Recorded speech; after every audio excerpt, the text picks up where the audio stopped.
BD bank পড়ায় নতুন একটি এপিসোডে আপনাদের স্বাগতম। আজ আমরা রূপালী ব্যাংকের ফিক্সড ডিপোজিটের মুনাফার হার সম্পর্কে বিস্তারিত আলোচনা করব। আপনি যদি আমার চ্যানেলে নতুন হয়ে থাকেন তাহলে অবশ্যই চ্যানেলটি সাবস্ক্রাইব করে বেল আইকনটি বাজিয়ে রাখুন।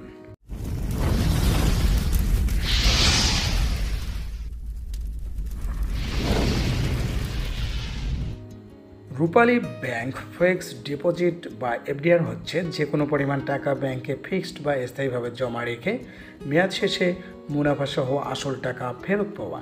রূপালী ব্যাংক এফডিআরে দিচ্ছে সর্বোচ্চ মুনাফা। রূপালী ব্যাংকের এফডিআর অ্যাকাউন্টটি গ্রাহক চাইলে রূপালী ব্যাংকের যে কোনো শাখা এবং উপশাখায় খুলতে পারবেন। রূপালী ব্যাংক এফডিআরে জমাকৃত টাকার বিপরীতে স্বল্প সুদে লোন সুবিধা প্রদান করে থাকে গ্রাহককে। রূপালী ব্যাংক মেয়াদপত্রের পূর্বেও টাকা উত্তোলনের সুবিধা প্রদান করে থাকে গ্রাহককে। রূপালী ব্যাংক 3 মাস মেয়াদী এফডিআরে যে কোনো পরিমাণ টাকায় গ্রাহককে মুনাফা প্রদান করে 8.50%, 6 মাস মেয়াদী এফডিআরে যে কোনো পরিমাণ টাকায় গ্রাহককে মুনাফা প্রদান করে 8.75%, 1 বছর মেয়াদী এফডিআরে যে কোনো পরিমাণ টাকায় রূপালী ব্যাংক গ্রাহককে ইন্টারেস্ট বা মুনাফা প্রদান করে 9%, অর্থাৎ সর্বোচ্চ মুনাফা প্রদান করছে এফডিআরে 9%। মেয়াদপত্রের পূর্বে এফডিআরে জমাকৃত টাকা উত্তোলন করলে সেক্ষেত্রে মুনাফার হারের হেরফের হবে। মনে রাখবেন, মেয়াদপত্রের পর টাকা উত্তোলনের ক্ষেত্রে অবশ্যই ইন্টারেস্ট থেকে ট্যাক্স কর্তন করা হবে।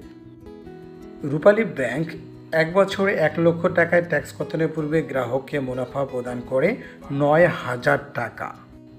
ট্যাক্স কর্তনের পূর্বে রূপালী ব্যাংক গ্রাহককে মাসিক মুনাফা প্রদান করে 750 টাকা। গ্রাহকের টিন সার্টিফিকেট থাকলে 10% ট্যাক্স কর্তনের পর গ্রাহক নিট মুনাফা পাবে 675 টাকা। গ্রাহকের টিন সার্টিফিকেট না থাকলে 15% ট্যাক্স কর্তনের পর গ্রাহক নিট মুনাফা পাবে 637 টাকা। রূপালী ব্যাংকের আকর্ষণীয় এফডিআর অ্যাকাউন্টটি খুলতে গ্রাহকের কী কী ডকুমেন্ট লাগে আসুন জেনে নেই। অ্যাকাউন্ট হোল্ডারের এনআইডি বা পাসপোর্ট বা জন্ম নিবন্ধন বা ড্রাইভিং লাইসেন্স এর ফটোকপি, গ্রাহকের সাম্প্রতিক তোলা পাসপোর্ট সাইজের 2 কপি ছবি। অ্যাকাউন্ট হোল্ডারের ছবি অবশ্যই ইন্ট্রোডিউসার বা পরিচায়ক দ্বারা সত্যায়িত হতে হবে। নমিনির এনআইডি বা পাসপোর্ট বা জন্ম নিবন্ধন বা ড্রাইভিং লাইসেন্স এর ফটোকপি।